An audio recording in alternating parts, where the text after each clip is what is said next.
Behold the majestic 1993 GMC Safari van for sale right now for $1,000. So let's take a look around. First of all, it's a white van with tinted windows, which is perfect for all activities, illicit and otherwise.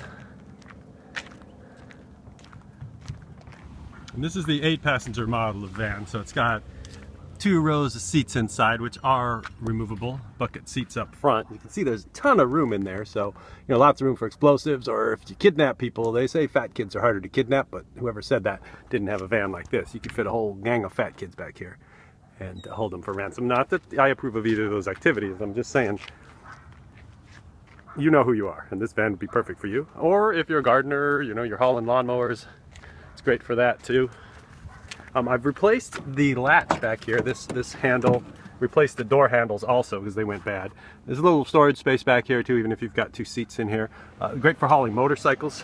You can fit 2 bikes in there.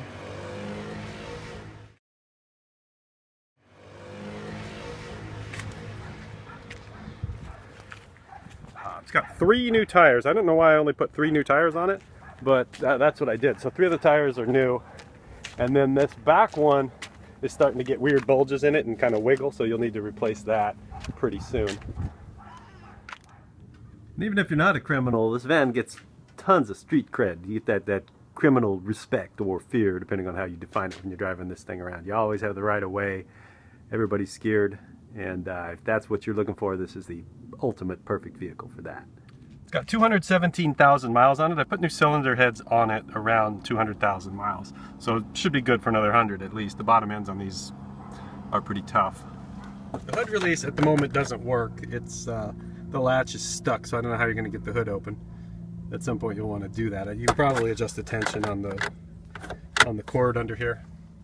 We passed the smog test about a year ago, so you'll need to smog it again. One thing that's strange that I haven't been able to figure out is that the check engine light comes on if you sit and idle for a while. When you're driving around, it works fine, but it's just if you get stuck in traffic and you sit for a while, the check engine light will come on, and then it'll go off once you start driving again.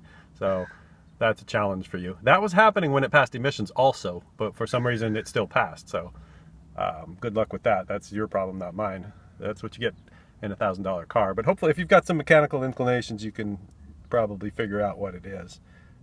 And if you don't have a place to live, this could be your home.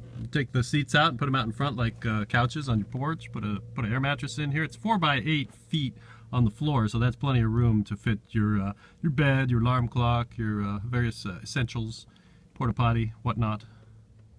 There is something weird about the power lock switch. If you use the power lock switch and then you let the car sit without running it for 3 days, the battery will be too dead to run the starter. I never bothered to diagnose it. I would think the smart guy would probably just unhook the power lock switch, and then it wouldn't have the ability to run the battery down.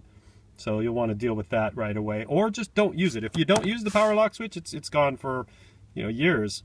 It's just when somebody touches the power lock switch and uses it, then the battery will run down after a few days. Runs and drives fine. I put a new ignition coil on it, new cap and rotor, new spark plug wires, a couple of new spark plugs. There were some spark plugs I couldn't get to, but they still should be pretty good because they were put on when the new heads were put on. I'll give you spark plugs along with it, and you can put them in if you dare. They're really kind of a pain to fix in this car, to replace.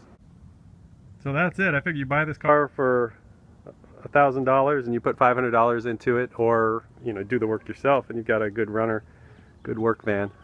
Should be running for a good long time. Of course, your other option would be, if you already have one of these vans, to strip all the good parts off of this one and then junk it. It's worth about $500 just for scrap metal because it's such a big, heavy piece of American iron. So that's another option. But contact me before it's gone.